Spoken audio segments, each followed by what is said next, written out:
Budget ప్రసంగంలో అత్యంత పేదలైన అవ్వాతాతలను, ఆసరా pension లబ్ధిదారులను, వితంతువులను, ఒంటరి మహిళలనే మర్చిపోయింది ఈ ప్రభుత్వం.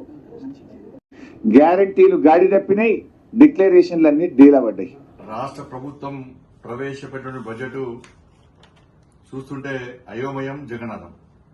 సభలో ప్రవేశపెట్టింది బడ్జెటా, అప్పుల పత్రమా స్పష్టం చేయాల్సిన అవసరం ఉంది. 6 గ్యారెంటీలు ఆగమైపోయినాయి. చేతల ప్రభుత్వం అని చెప్పిన కాంగ్రెస్ ప్రభుత్వం చేతెత్తేసింది.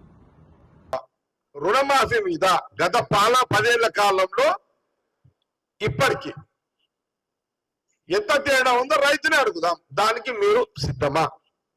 బీజేపీ అక్కడ వాళ్ళ గవర్నమెంట్ బడ్జెట్, తెలంగాణ గవర్నమెంట్ మీద మీరు ఇచ్చిన బడ్జెట్ మీద కామెంట్స్ బండి సంజయ్ గారికి సంబంధించి రేపు ప్రెస్ మీట్ పెట్టి మాట 7 నెలల్లో ఇన్ని అమలు చేసినాము, ఇంకా నెల 2 నెలలు